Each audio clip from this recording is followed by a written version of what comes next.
I opened the birthday gift from my son with a smile on my face. By the time I saw what was inside, that smile had died on my lips. It was wrapped in silver paper, neatly folded, blue ribbon across the top, the kind of gift you would expect from a son who still remembered what his mother liked. For one soft second, I thought maybe it was a scarf, or a framed photo, or maybe, if I let myself hope too much, a small album of the grandchildren, something simple, something warm, something that said, "Mama, I see you." But when I lifted the tissue paper, I found a brochure, thick paper, glossy, clean pictures, smiling older women sitting in a garden, a bright dining room, a nurse holding someone's hand. At the top, in soft gold letters, it said, Willow Creek Senior Living, and underneath that, a peaceful place for your next chapter. My hands went cold. I sat at my own birthday table, surrounded by my children, my grandchildren, my sister, and two neighbors from church, and I looked up at my son, my baby boy, the one I carried on my hip until my back ached, the one I stayed up with during fevers, the one I worked overtime for when he needed football cleats. He was standing near the kitchen doorway with his arms folded, watching me like he had been waiting for my reaction, not excited, not nervous, waiting, like he already knew the gift would hurt me. But he had decided I needed to receive it anyway. I looked down at the brochure again, Willow Creek, next chapter. I turned the first page with trembling fingers. There were floor plans, studio apartment, one-bedroom suite, assisted living options, memory care wing, memory care. I stared at those words until the room blurred. My daughter, Kim, cleared her throat. "Mama," she said softly, "before you get upset." Before I get upset, that meant they had talked about this before. That meant this was not a mistake. That meant my birthday gift had been planned like an intervention. I looked around the room. No one looked surprised. Not one person. My granddaughter Alicia looked down at her plate. My grandson Malik shifted in his chair. My sister Ruth looked at me with eyes full of warning and sadness, like she had suspected something but had not known it would come out this way. My daughter-in-law Patrice stood behind my son, Daniel, one hand resting on his shoulder. That hand told me plenty. It said she was not surprised either. It said she approved. It said maybe she had helped choose the silver wrapping paper. I swallowed hard. The birthday candles on my cake were still smoking. 71, that was all I had turned. 71, not dead, not helpless, not confused, not unable to cook, dress, pray, laugh, remember my own address, or walk to my own mailbox. 71, and my family had given me a brochure for a nursing home. I looked at Daniel and asked, "What is this?" He stepped forward slowly. "Mama, it's not what you think. People always say that when it is exactly what you think." I lifted the brochure. "It looks like senior living." He took a breath. "It's a community. A very nice one, a community." "Yes." I looked at the smiling woman on the cover. "She looks very happy." Daniel gave a nervous little laugh. "She does." I did not laugh. His face changed. He looked at Kim. Kim looked at Patrice. Patrice looked away. That circle of glances hurt almost as much as the brochure. They had all rehearsed everything except my dignity. I placed the brochure on the table. "Why is this in my birthday gift?" Daniel shifted his weight. "Mama, we just thought it was time to start thinking about options." "Options for what?" "For you." The room became so quiet I could hear the refrigerator humming. "For you." Two small words, but they carried a whole plan. I sat back slowly. "For me," I repeated. Kim reached across the table. "Mama, please don't take it the wrong way." I looked at her hand. I did not take it. "How should I take it, Kimberly?" She hated when I used her full name. That day, I needed the weight of it. She pulled her hand back. "We're worried." "About what?" Daniel said. "You living alone." "I have lived alone for 8 years. That's the point," he said. "No, that was not the point. That was their excuse. My husband, Joseph, had been gone 8 years. He passed from a stroke on a Sunday evening while we were watching a cooking show neither one of us cared about. He had been making fun of the chef for putting too much rosemary on chicken.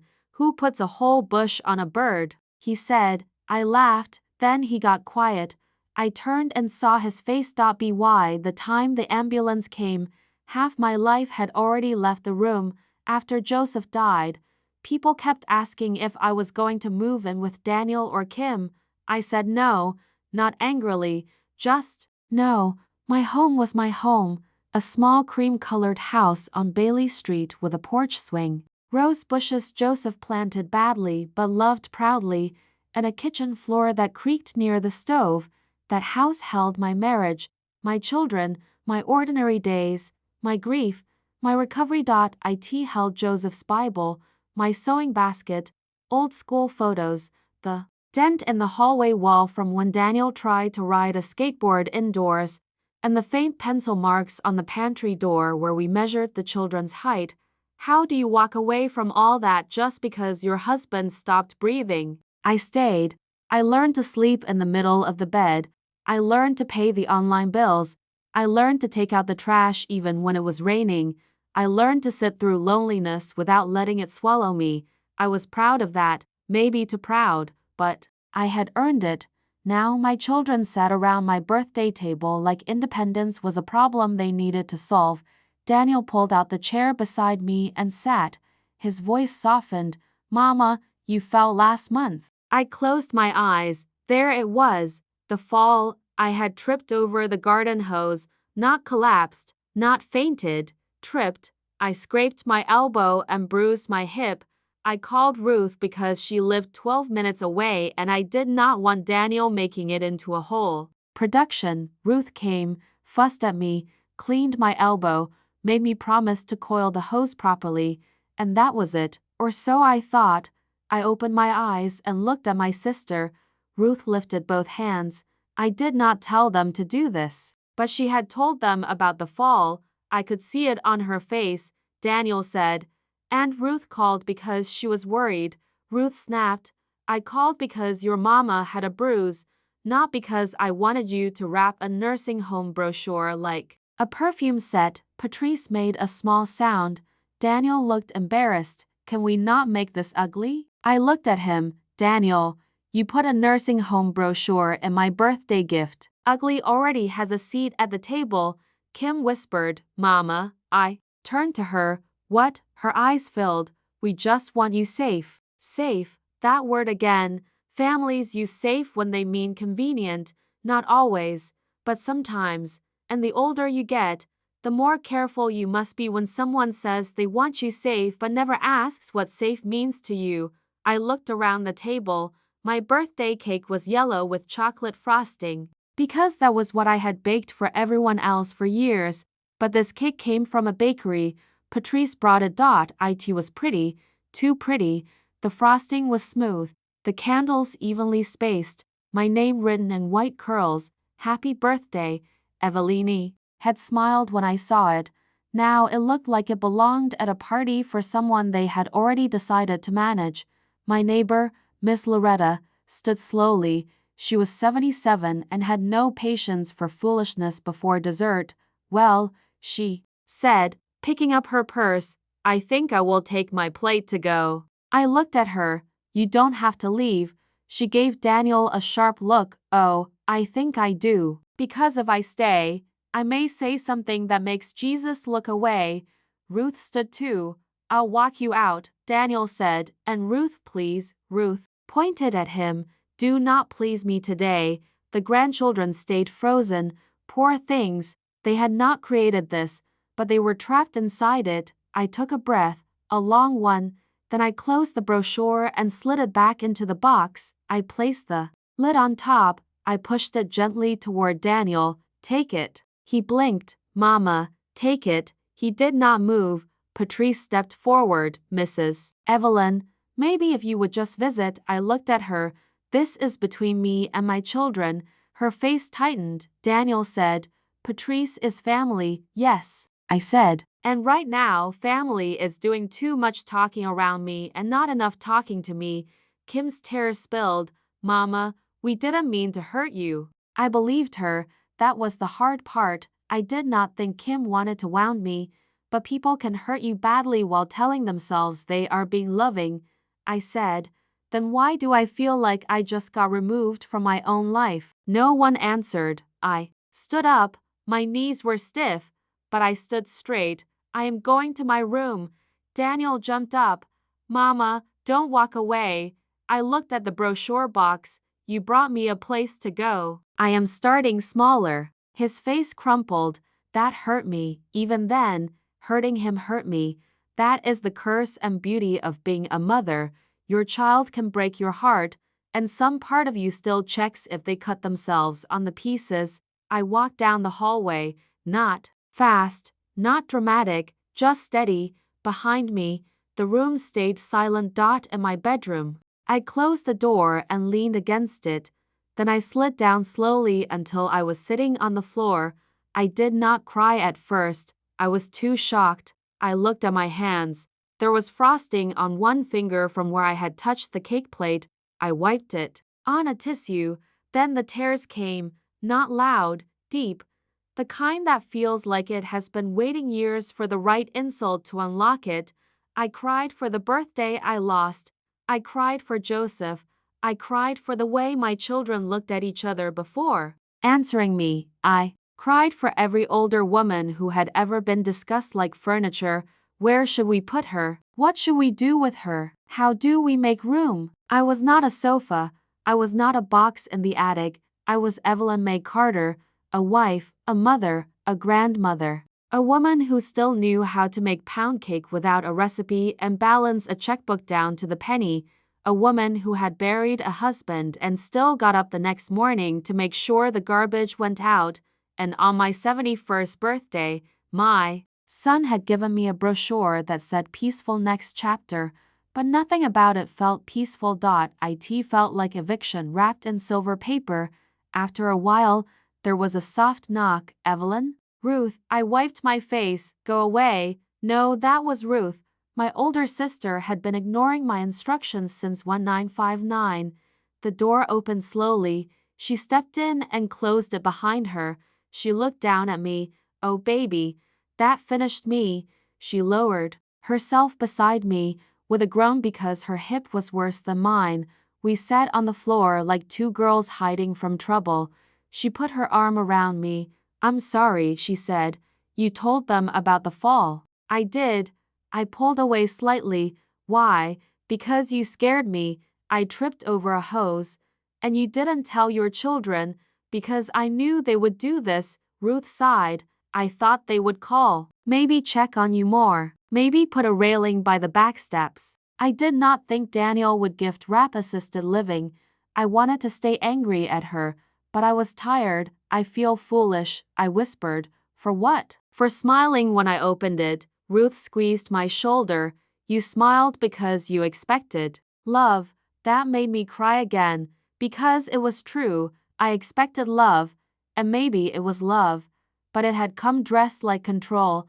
After a few minutes, Ruth said, you know you need to talk to them. Not tonight. No, not tonight. I don't want to go back out there. Then don't. What are they doing? Looking guilty. Patrice is cleaning plates like she's applying for forgiveness through dish soap, despite myself. I almost smiled. Ruth helped me stand. My legs felt weak, not from age, from hurt. Before she left the room, she turned. Evelyn, listen to me. Do not let this make you feel small. I looked at her. I feel old. You are old. I glared. She shrugged. So am I. That doesn't mean we're finished. I sat on the edge of the bed. Ruth said, old is not the same as done. Don't let them confuse the two. She left me with that, old is not the same as done. I sat in my room until the voices faded. One by one, people left. At some point, Kim knocked and whispered, Mama, I'm sorry. I could not answer. Later, Daniel knocked. Mama, please, I'll call tomorrow. I still did not answer. I heard the front door close, then silence, real silence. The house settled around me. My house, Joseph's house, our house, still mine. I went back to the kitchen around 9. The cake was covered, dishes washed, chairs pushed in, the silver box was gone, but on the counter, beside the sink, sat one thing, a business card, Willow Creek Senior Living, with an appointment time written on the back, Tuesday, 11 a.m. My breath caught. The brochure had not been a suggestion. They had already scheduled a tour. I picked up the card. The paper bent in my grip. Tuesday, my birthday was not even over, and they already had a date for me to go look at the place where they thought I belonged. That was when the hurt changed. It did not disappear. It hardened, not into bitterness, into clarity. I placed the card in the drawer where I kept bills. Then, I locked my front door, checked the back, turned off the kitchen light, and before I went to bed, I stood in the hallway and touched Joseph's picture. They think I'm ready to be moved, I whispered. The house was quiet, but in my heart, I heard my husband's old voice. Then show them you are not furniture. The next morning, I woke up angry, not loud angry, not throwing things angry, a quiet, clean anger, the kind that gets dressed properly. I made my bed, I showered, I put on my navy slacks, a white blouse, and the pearl earrings Joseph bought me for our 40th anniversary. Then I went into the kitchen and made coffee. My birthday flowers were sitting on the table. Kim had brought them, pink roses, pretty, already opening. Beside them sat the cake, half eaten. I cut myself a small slice and put it on a plate. Birthday cake for breakfast. At 71. You can do that. I ate slowly, not because I was hungry, because I wanted to remember that the day after being hurt, I could still taste sweetness. At 9 o'clock, Daniel called. I watched his name light up the screen. I let it ring. Then I answered. Good morning. His voice came rushed. Mama, I'm so sorry. I said nothing. I didn't sleep last night. I slept poorly too. He exhaled. I know we hurt you. Yes, we were trying to help. I know. That stopped him. He had expected me to argue with the intention, but intention was not the point. I said, Daniel, a person can try to help and still humiliate someone. He was quiet. Then he said, You're right. That surprised me, but I had learned not to trust one right sentence too quickly. He continued, The brochure was Patrice's idea, but I agreed. There it was, Patrice. I had known her hand was in it. But hearing Daniel say it made something in my chest tighten. Why would you agree? Because I'm scared. Of what? You being alone. I looked out the kitchen window. A squirrel ran along the fence like it owed someone money. I am alone sometimes, I said. That is not the same as abandoned, I know. Do you? He sighed. I don't know. Maybe I don't. That honesty softened me a little. He continued. When Aunt Ruth told us you fell, I panicked. Then Kim said you forgot your doctor appointment last month. Then Patrice said her client's mother waited too long to move and got hurt. Everything just became a plan. Yes, a plan no one discussed with me. He was silent. I asked, who scheduled the tour? He inhaled sharply. You saw the card. Yes, Mama, we only scheduled it so you could look. No, you scheduled it before asking if I wanted to look. It was just an appointment. That is what people say when they have already started moving you. He did not answer. Daniel, do you want my house? The question came out before I could stop it. The silence on the other end told me it had landed hard. What? You heard me, Mama. No, are you sure? Yes. Then why does it feel like everyone is preparing for me to leave it? His voice cracked. I don't want your house, but would it make things easier for you if I moved? Another silence, this one longer. There are questions that do not need a spoken answer. I closed my eyes. Daniel, he whispered, Patrice and I have been struggling. There it was, the hidden room behind the brochure. With what? The mortgage. Her business slowed down. My hours got cut. We didn't want to tell you. I sat down. How bad? Behind 2 months. My son, my proud son, behind on his mortgage and giving me nursing home brochures. I felt anger and pity rise together. Why didn't you tell me? Because I didn't want to ask you for money again.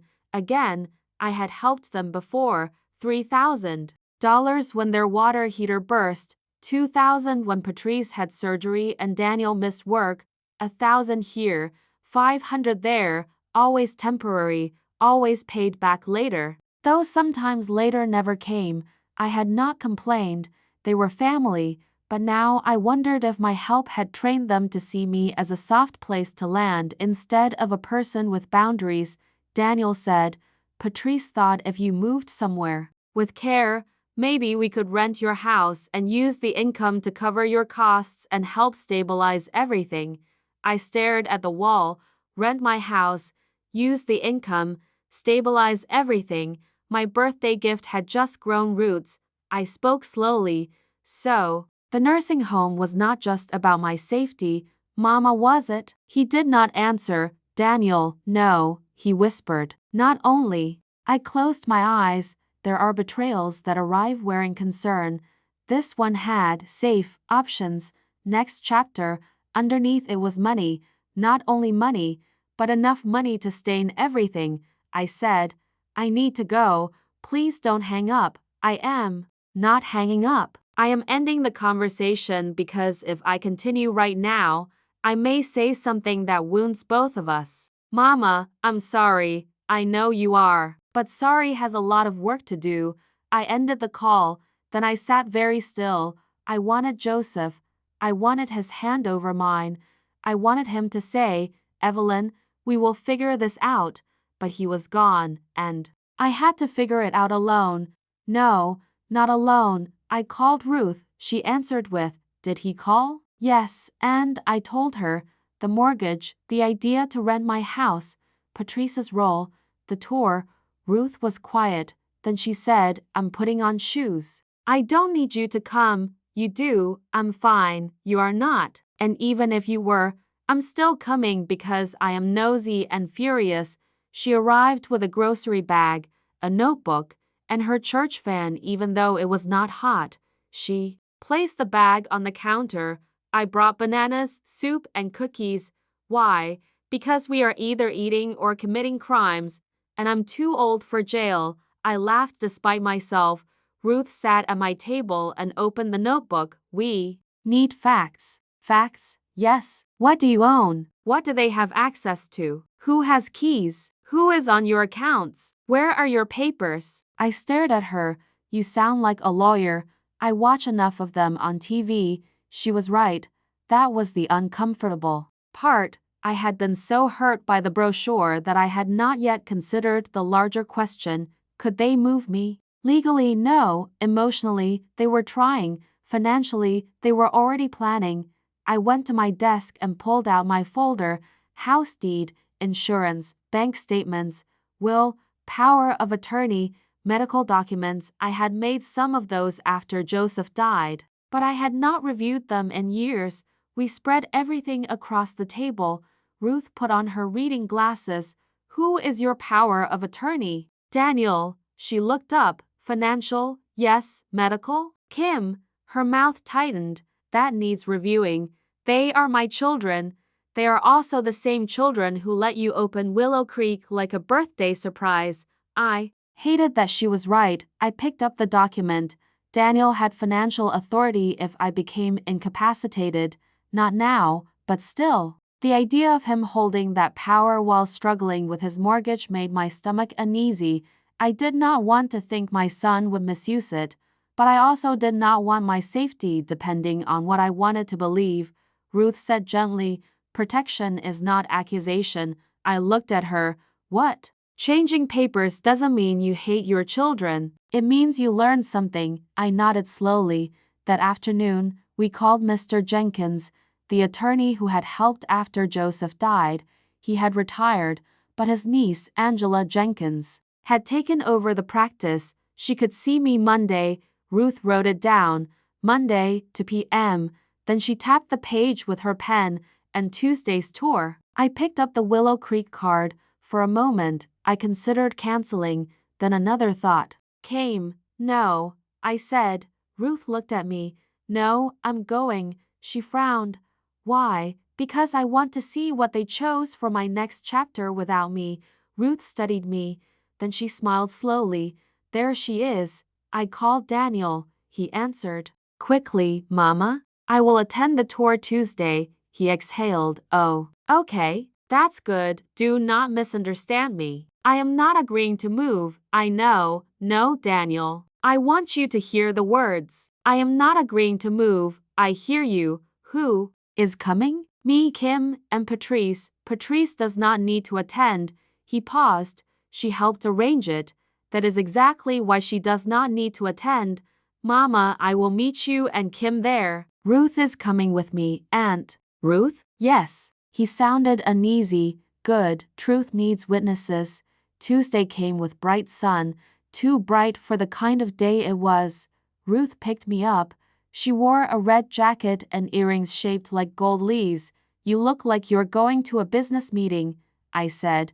I am. The business is you. Willow Creek Senior Living sat on a hill outside town. It was pretty, I will give them that. White stone entrance, flowers along the walkway, a fountain near the circular driveway, a sign in elegant lettering, a peaceful place for your next chapter. I felt my chest tighten. Daniel and Kim were already waiting near the entrance. Daniel looked exhausted. Kim looked like she had been crying. Patrice was not there. Good. Daniel came forward. Mama, Daniel. He leaned like he might hug me. I stepped back slightly, not far, just enough. His face fell. Ruth stood beside me like a brick wall with lipstick. Kim hugged me. I let her. She whispered, I'm sorry. I said, we'll talk. The tour director was named Marla. She had a gentle voice and shoes that made no sound. She welcomed us with practiced warmth. We're so glad you're here, Mrs. Carter. I wanted to say, I am not. Instead, I nodded.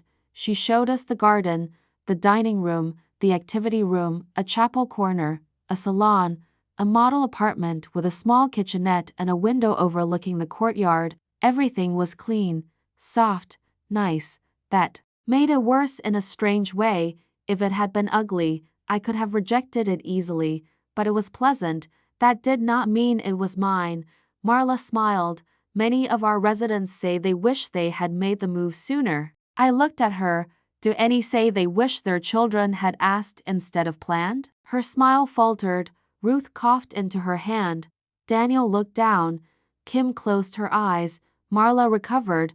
We always encourage family conversations. I'm sure, in the model apartment, Marla pointed out safety features, grab bars, emergency button, wide doorways. No stairs. Daniel watched me carefully, like he was hoping I would see reason. I saw the safety, I saw the convenience, I saw the little window, I saw the twin bed dressed in pale blue, and I thought of my bedroom at home, Joseph's picture on the dresser, my quilt, my books, the slippers. Beside the bed, the mark on the wall where the old headboard rubbed the paint. No emergency button can replace belonging. Marla asked, can you see yourself here? I looked around, then I said, no. Daniel's face tightened. Kim looked at me. Marla nodded politely. That's all right. Sometimes it takes time. No, I said. It takes desire. I do not desire this, Daniel whispered. Mama, I turned to him. Did you desire this for me or for yourself? Marla suddenly became interested in the brochure rack. Kim looked. Between us, Daniel's eyes filled. Mama, not here. Why not here? This is where you brought me, Ruth murmured. Amen. Daniel rubbed his face. I'm sorry. I looked at my children, both of them. I am going home now. My home. Kim started crying. Mama, wait, not here. I walked out with Ruth. In the parking lot. Daniel called after me. Mama. I turned. He looked like a little boy for 1 second, scared, ashamed, lost, but I was done being moved by his face before he answered for his actions. I said, you and your sister come to my house tonight at 7. No Patrice, no spouses, no grandchildren, just my children. He nodded. Kim wiped her face. I got into Ruth's car. As we drove away, Ruth said, you all right? I looked out the window. No, she nodded, but you're standing. Yes, that's enough for today. That evening, I set the kitchen table with 3 glasses of water and a box of tissues. No food. That was deliberate. Food was comfort. This was truth. 87. Daniel and Kim arrived together. They knocked. I let them in. They sat across from me like children waiting for report cards. I placed the Willow Creek brochure on the table. Then I placed my house deed beside it. Then my power of attorney papers. Daniel looked at the documents. His face went pale. I said, "Tonight, we are going to talk about my life while I am still in the room." My children sat at my kitchen table like they had never seen it before. Maybe they had not. Not really. To them, it had always been Mama's table, the place where food appeared, where bills somehow got paid, where permission was given, where forgiveness waited. But that night, the table became something else, a place of reckoning. I placed my hand on the house deed. "This house belongs to me." Daniel nodded quickly. "I know, Mama." I looked at him. "No, you know it legally, but I am not sure you understood it morally." He lowered his eyes. Kim whispered, "Mama, I never wanted your house." I turned to her. "Then why did you sit quietly when Daniel talked about renting it?" Her face crumpled. I thought it made sense. Sense for who? She covered her mouth. That answer was missing. I continued, "Your brother is behind on his mortgage." "I am sorry about that. Truly." But somewhere in all this, my home became a solution for his problem. Daniel's eyes filled. "You're right, I know I am."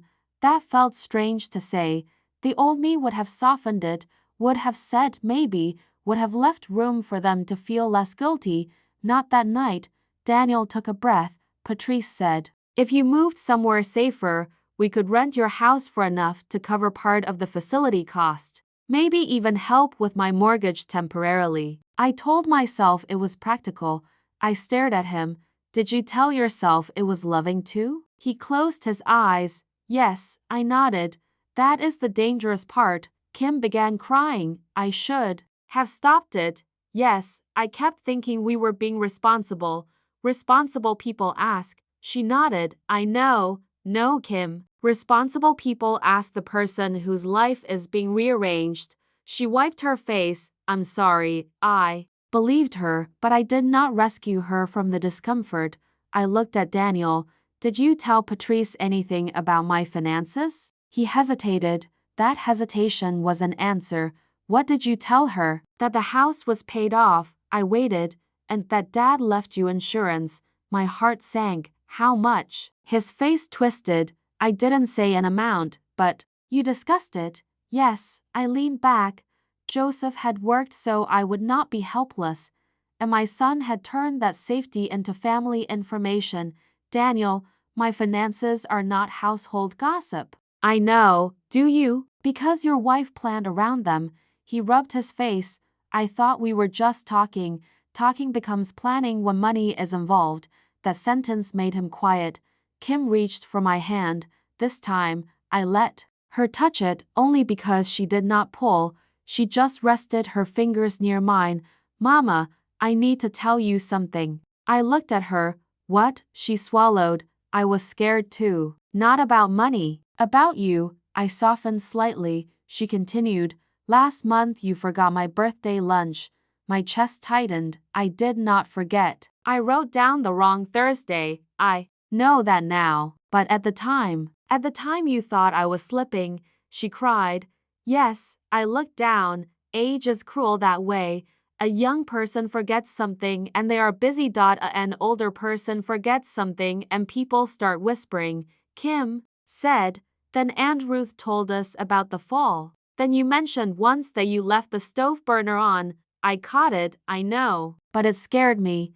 Her fear was real. I could hear that. And real fear deserved to be acknowledged.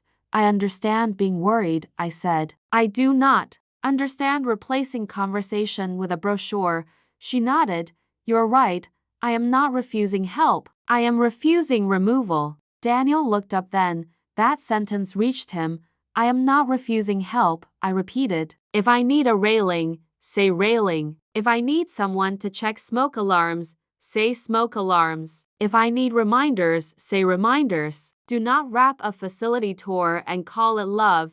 Daniel cried. I am so sorry, Mama. This time, I heard the boy in him, but I answered the man. Sorry must become different behavior. It will, good. Because I have an appointment Monday with Angela Jenkins to review my documents. Both their heads lifted. Kim said, Your documents? Yes. Daniel looked worried. Mama, are you cutting me out? I sat back. Interesting that your first thought is what you might lose. He looked ashamed. I didn't mean yes, you did. And that is why we are here. He covered his face. Kim looked at him with tears. I continued, I am reviewing power of attorney, medical decision-making, access to financial information, and my will. Daniel's voice broke. Because of me, because of what happened.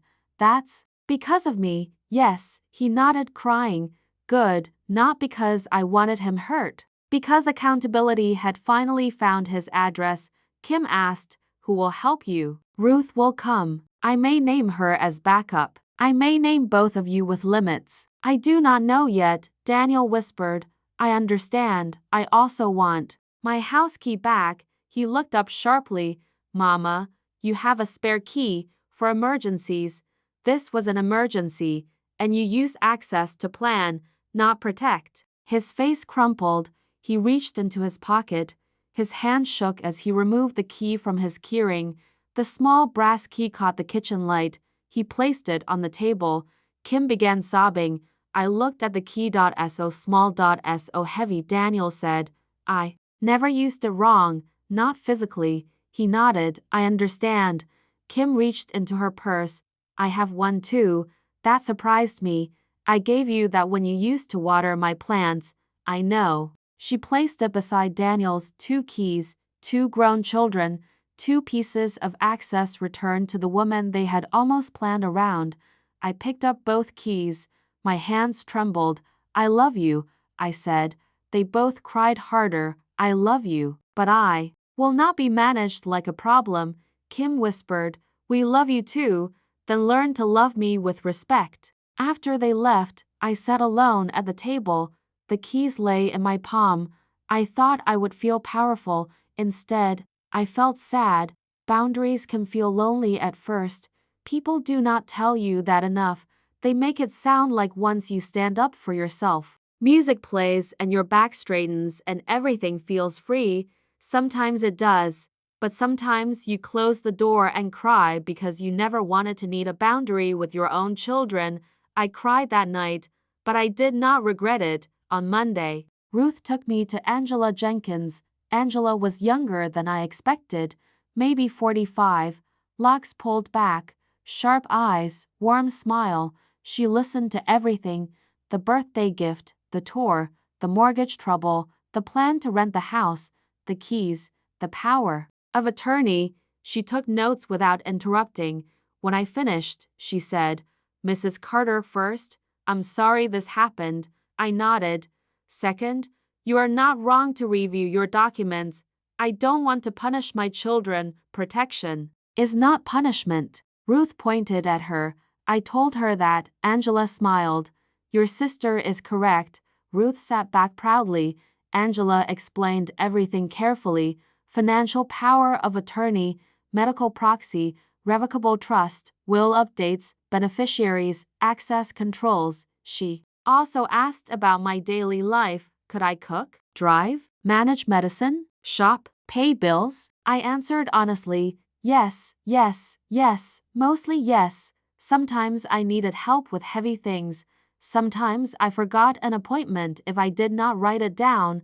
Sometimes my knees were bad. Angela said, needing support is not the same as needing placement. I almost cried. It felt good to hear a professional say what my heart knew. We made changes, not rash ones, thoughtful ones. Daniel would no longer have broad financial authority. Kim would no longer be sole medical decision-maker. Ruth would be added as a co-agent for certain matters, with clear requirements that major decisions about my housing could not be made without medical documentation and legal review. My house would remain mine. My will would include a letter explaining my wishes. No one would rent, sell, or profit from my home while I was living unless I personally made that decision in writing. Angela also suggested a family meeting in her office after documents were drafted. Sometimes hearing it from a lawyer helps adult children understand. Boundaries are not emotional threats, she said, Ruth muttered, and sometimes it scares them straight. Angela laughed. I was being polite. When I left that office, I felt older and stronger at the same time. That evening, I called Daniel. He sounded nervous. Hi, Mama. I met with the attorney. Oh, she will contact you and Kim about a meeting once drafts are ready. Okay. There was a long pause, then he said, Patrice is upset. I looked at the wall. About what? She feels blamed. Does she feel responsible? He said nothing. That is different, Daniel. I know. Do you? Yes, I sighed.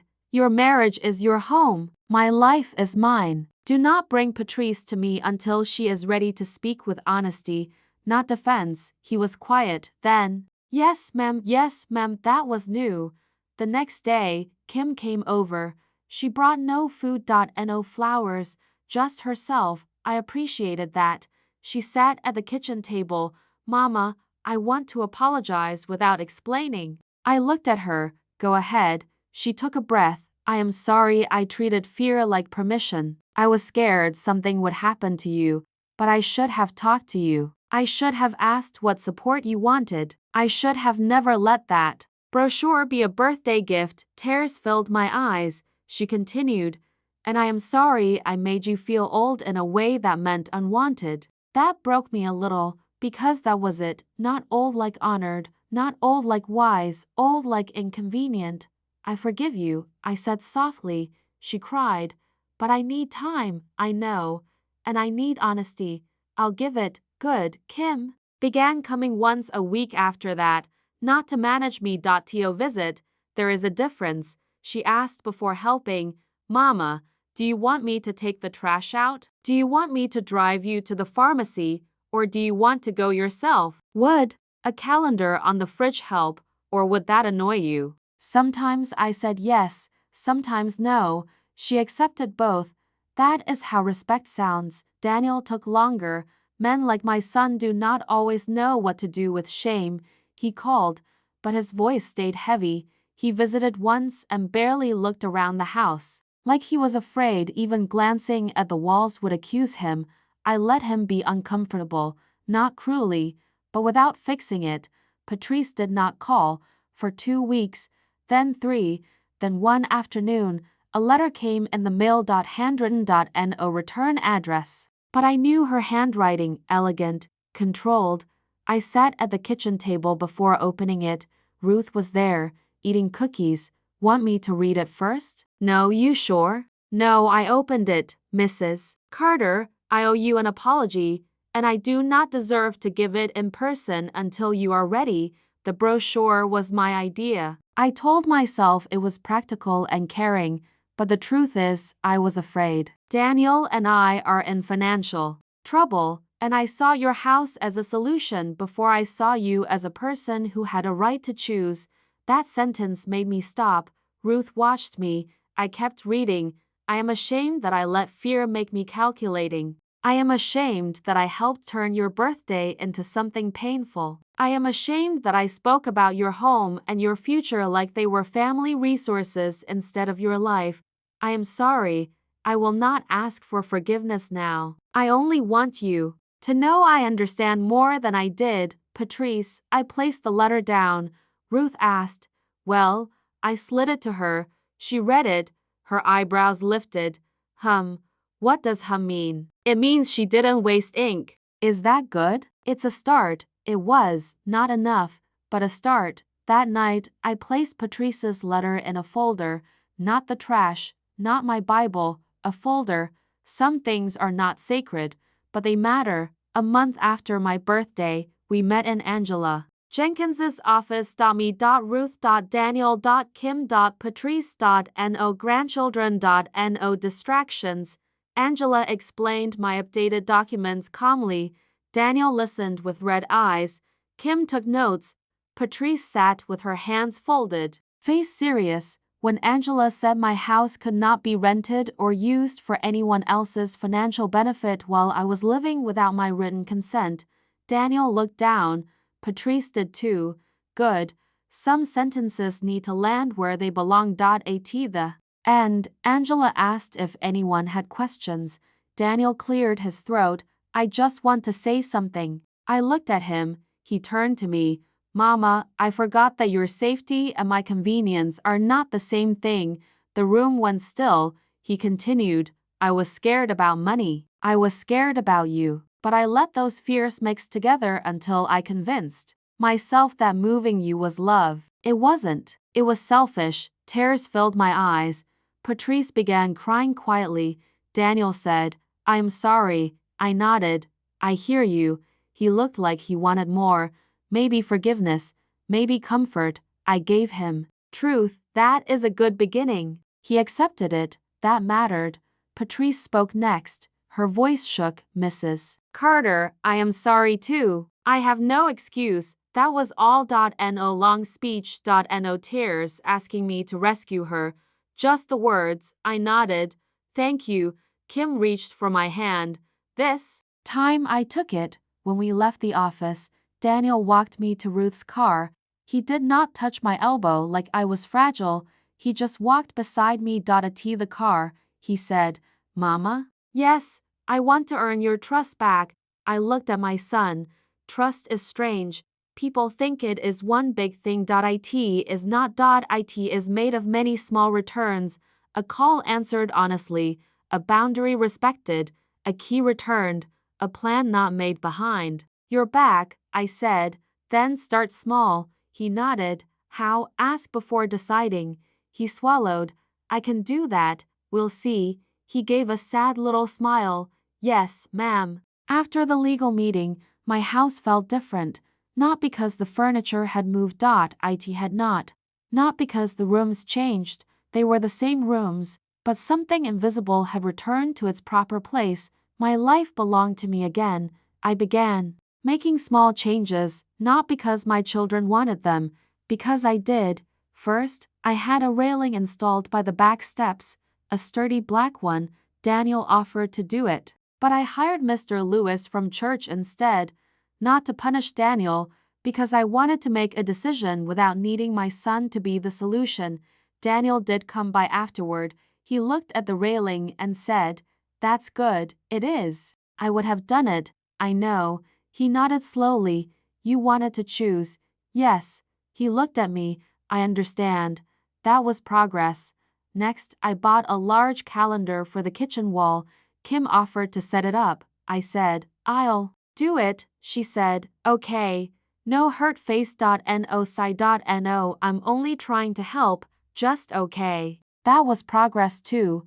I wrote appointments in blue, church events in green, family dinners in red.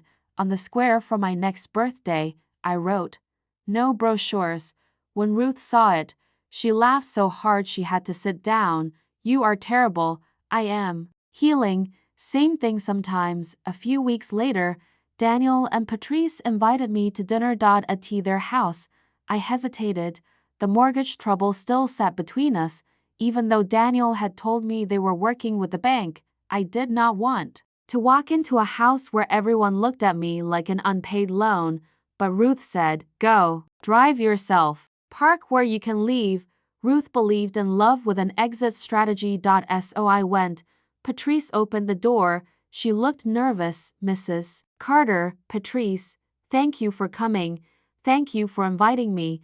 Their house was modest. 3 bedrooms, gray siding, a little porch. I had been there many times. But that night, I noticed things differently. The rug by the door was worn. One kitchen cabinet had a crooked handle. There were unopened bills on a side table. Stress lives in a house before people admit it. Daniel came from the kitchen wearing an apron. Don't worry, Mama. Kim helped me with the seasoning over the phone. I smiled. That means it may be edible. He laughed. The dinner was simple. Baked chicken, rice, green beans, store-bought rolls. Patrice apologized for the rolls. I said, bread is bread when it is warm. She smiled. During dinner, no one mentioned money. No one mentioned my house. No one mentioned Willow Creek, but the brochure sat in the room anyway, not physically, emotionally. After we ate, Patrice asked if we could talk. Daniel looked nervous, but I nodded. We moved to the living room. Patrice sat across from me. I want to tell you something, she said. All right. I grew up watching my mother lose everything after my father left. We had to move in with relatives, then apartments, then a cousin's basement. I promised myself I would never be unstable again. Her voice shook. I know that doesn't excuse what I did. No, it does not, she nodded. But when Daniel told me you fell, and then our mortgage problems got worse, I started seeing everything through fear. Your house was paid off. You were alone. Willow Creek looked safe. Renting the house looked practical. I told myself everyone would benefit. I listened, but I left out the part where you never chose it. Yes, I said. She looked down. I am ashamed. Daniel reached for her hand. She squeezed his. I don't expect you to trust me, she said, but I want to be honest. I did see your house as a solution, and that was wrong. It hurt to hear, but it healed something too, because truth, even ugly truth, gives your pain a place to stand. I said, Patrice, fear is real, but fear does not get to use my life without permission. She nodded. I know, you wanted safety. So did I. Her eyes filled. I didn't think of it like that. No, you thought of me as already safe because I had something you needed. That made her cry, not dramatically, quietly. Yes, I let the silence sit. Then I said, I accept your apology. Her shoulders dropped, but I am not available as a backup plan. I understand, do you? Yes, Daniel and I spoke with the bank. We are restructuring. I picked up extra clients. He's applying for weekend work temporarily. We are not asking you for money. I looked at Daniel. He nodded. We're handling it. I felt relief, but also sadness. They should have told me their trouble before it became a plan for me. Good, I said. Patrice wiped her eyes. There's one more thing. I waited. She got up and went to the side table. She picked up a folder and brought it to me. My body tightened. Folders had not been kind lately. She noticed. I'm sorry. It's not bad. Inside were printed pages, not about me, about them, a budget, a payment plan, a list of debts, a note at the top. Our responsibility, Daniel said. We wanted you to know we're not hiding it anymore. But we're also not making it yours. I looked at the pages, their responsibility. That phrase mattered. I'm proud of this, I said. Daniel's eyes filled. You are? Yes. Not proud that you're struggling. Proud that you are facing it without reaching for my roof. Patrice cried again. Daniel put his arm around her. That night, when I drove home, I felt lighter, not fully, but lighter. A few days later, something unexpected happened. I got a call from Willow Creek. Marla, the tour director. My first instinct was to ignore it. Then I answered. Mrs. Carter, she said, I hope I'm not bothering you. You are not. I wanted to apologize if our tour felt uncomfortable. I sensed there were family dynamics involved, and I wanted to make sure you had resources. That surprised me. Resources, yes. We often encourage seniors to speak with independent advisors. Sometimes families move quickly out of concern. Sometimes older adults need support but not relocation. There are in-home options too. I sat down. This woman worked for Willow Creek, and even she understood nuance better than my children had that day. She gave me numbers for home safety assessments, meal programs, transportation, and an aging-in-place organization. I thanked her. After I hung up, I thought for a long time, maybe the place was not the enemy, maybe the enemy was being pushed toward it without choice.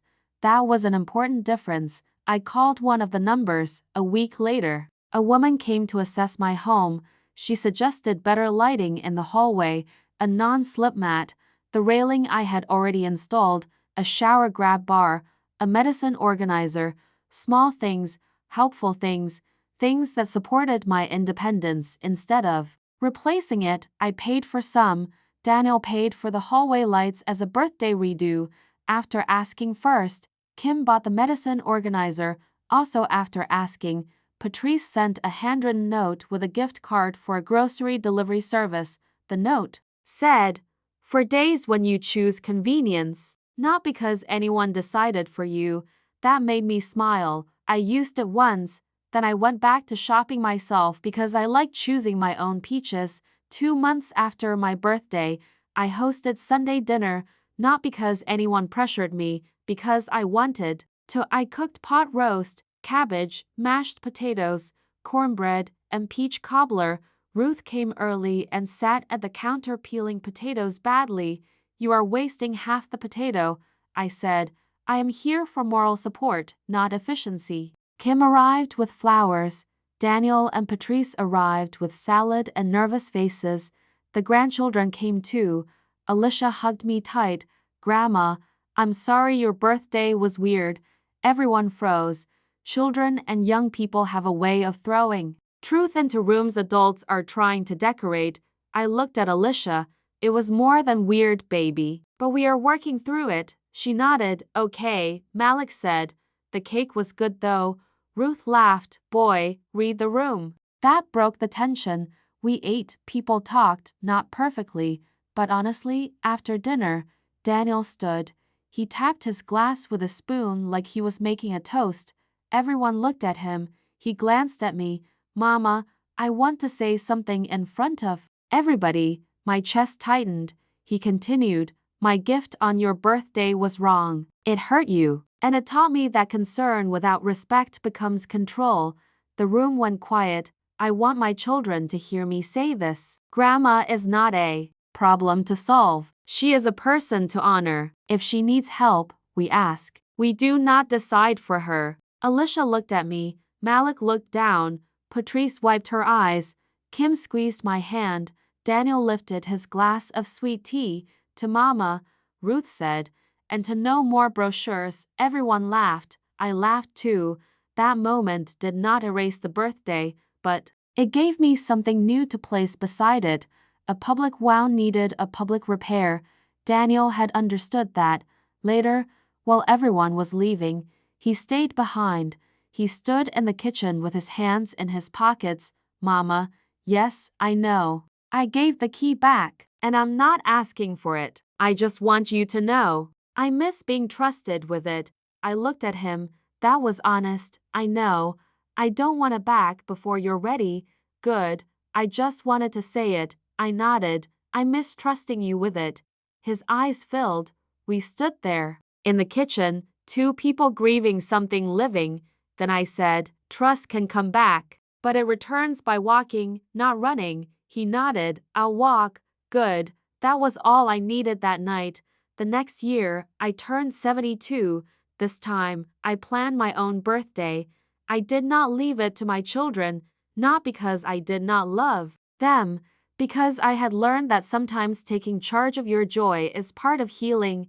I told everyone we were having lunch at my house at 10 single quotes clock.no surprisegifts.no secretplans.no tours.no brochures. Ruth offered to stand at the door and search bags. I told her that would not be necessary. She said, "Necessary and enjoyable are not the same thing." I made lemon chicken, rice pilaf, green beans, and a coconut cake. Daniel insisted on bringing drinks. Kim brought flowers. Patrice brought a fruit tray and looked me straight in the eye when she handed it over. "No hidden messages," she said. I smiled. Good. The grandchildren made me cards. Alicia wrote, "Grandma, I love your porch and your stories." Malik wrote, "Grandma, you are not a problem to solve." That one nearly made me cry. Daniel looked embarrassed. I may have said that a few times. "I'm glad you did." After lunch, we sat in the living room. The house was full but not crowded. Laughter bounced off walls that had heard enough sorrow. Ruth told the children about the time I tried to cut my own bangs at 16 and blamed the dog. I told her that story was legally sealed. She said the statute of limitations had passed for gifts. Kim gave me a beautiful calendar with family photos. Daniel and Patrice gave me a porch railing planter I had mentioned wanting, not a safety device, not a hint, a thing I actually liked, and at the bottom of the gift bag was a card. I opened it carefully. Daniel's handwriting was inside. Mama, last year, I gave you a gift that made you feel pushed away. This year, I want to say thank you for letting us come closer again. Slowly and honestly, this planter is for your porch, your house, your flowers, your choice. I love you, Daniel, Patrice had written below. Thank you for teaching us that care without consent is not care. Love, Patrice. I looked up. They were both watching me, this time, not waiting for pain, waiting with humility. I stood and hugged them. First Daniel, then Patrice. When I hugged Patrice, she cried. I'm still sorry, she whispered. No. I still hate that I did that. Good, I said softly. That means your heart learned. She held me tighter. After cake, Daniel asked if he could install the planter. Today, I asked, if you want. I smiled. Yes, I want. He and Malik went outside with tools. I watched from the window. Daniel showed Malik how to mark the spot, how to hold the drill straight, how not to rush. My grandson listened carefully. A little piece of Joseph lived in that moment. Tools, porch, 3 generations, not inheritance, legacy. There is a difference. Inheritance is what someone gets when you are gone. Legacy is what they learn while you are still here. That day, I saw legacy. Later, when everyone left, Daniel stayed behind. He helped me wash dishes. Patrice was gathering leftovers. Kim and Ruth were arguing about who made better coconut cake, even though everyone knew it was me. Daniel dried a plate and said, Mama, can I ask you something? Yes. Do you ever think you might want to move someday? Not now. Not because of us. Just someday? A year earlier, that question would have made me stiffen. Now, because he asked with open hands, I could answer, maybe, I said. He looked surprised. Maybe, yes. If my health changes, if I decide I want less to manage, if I choose it, he nodded. If you choose it, exactly. And if that day comes, I will be part of the conversation. You will lead the conversation, he said. I looked at him. That was growth. Yes, I said. I will. He dried the plate slowly. I wish I had understood that before. Me too. I can't undo it. No, but I can do better. You are. He smiled a little. Am I close to earning a key again? I laughed. You are bold. Too soon? Not too soon to ask. Too soon to receive. He nodded, smiling sadly. Fair. Several months later, I did give Daniel a key again. Not because he asked every week. He did not. Not because I forgot what happened. I did not. I gave it because trust had returned in small pieces. He asked before coming over. He stopped discussing my business with Patrice without permission. He supported my choices even when he worried. He apologized without demanding that I be over it. And when I had a bad cold that winter, he brought soup, left it on the porch, and texted, Can I come in? Or do you want to rest? That message did more than he knew. It told me he remembered. Access was mine to give. When I gave him the key, we were standing on the porch. The planter he installed was full of red flowers. I placed the key in his palm. His eyes filled. Mama, for emergencies, I said. He nodded. I know, and respect.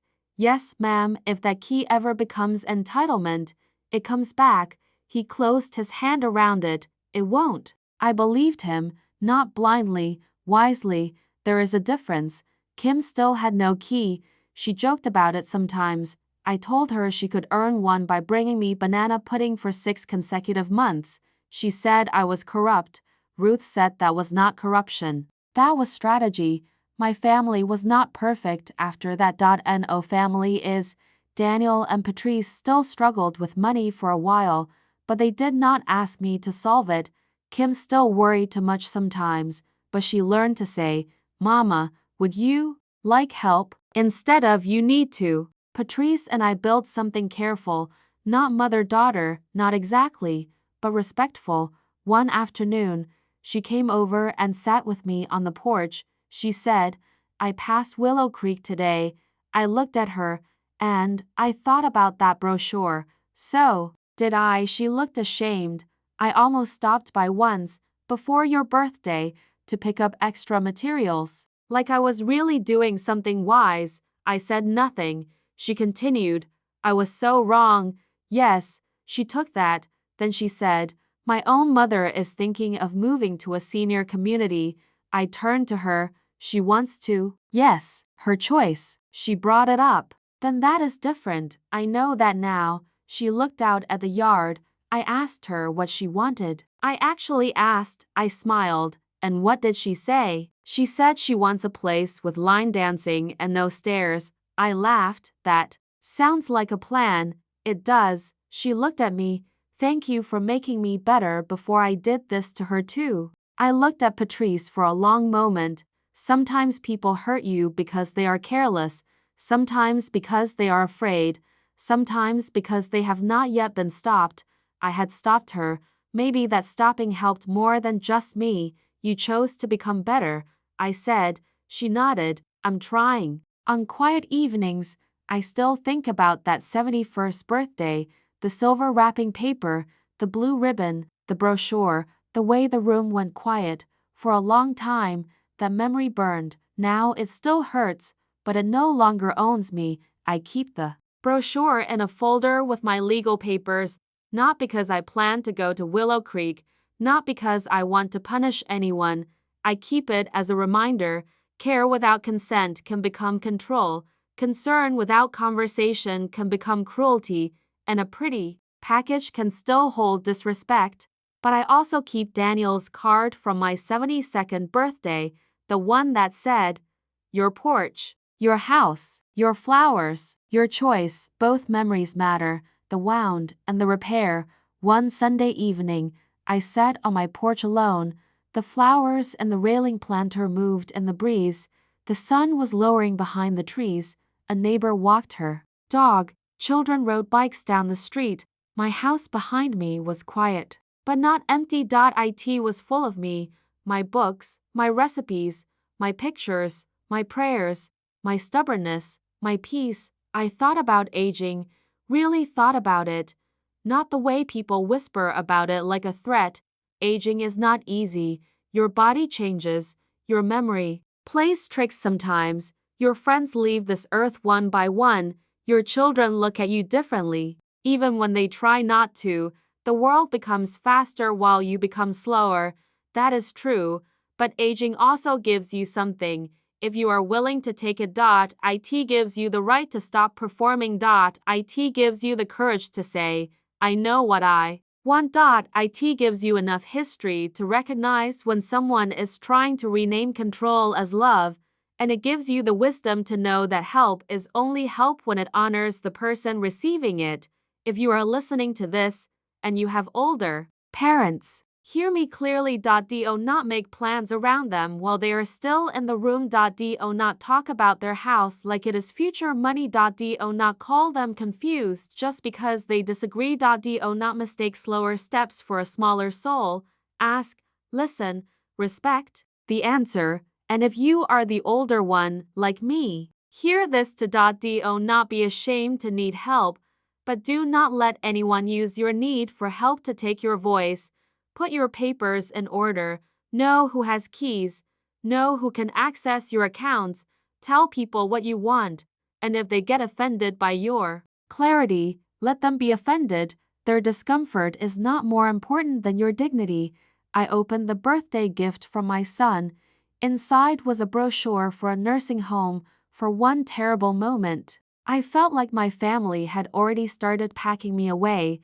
But that brochure did something they did not expect. It woke me up. It made me ask questions. It made me check papers. It made me speak clearly. It made my children face the difference between loving me and managing me, and in the end, it helped us build a better kind of family. Not one where mama says yes to everything, not one where children make secret plans and call them care.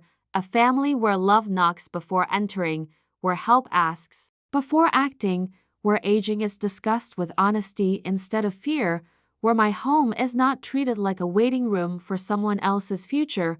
I am 72 now, still in my house, still making my own coffee, still choosing my own peaches, still writing appointments on my calendar, still needing help sometimes, still refusing to disappear. And when I sit on my porch in the evening, with my flowers blooming and my husband's memory behind me, I know something deep in my bones. Old is not the same as done, needing support is not the same as surrendering your life, and love that truly loves you will not wrap control in silver paper and call it a gift. Final life lesson: never let anyone turn your next chapter into their decision. Your age does not erase your voice. Your need for help does not cancel your dignity. Your home, your memories, your money, and your choices still matter. The people who truly love you will not plan your life behind your back. They will sit beside you. They will ask what you want. They will listen when you answer. And they will remember that a mother is not something to be placed somewhere. She is someone to be honored while she is still here.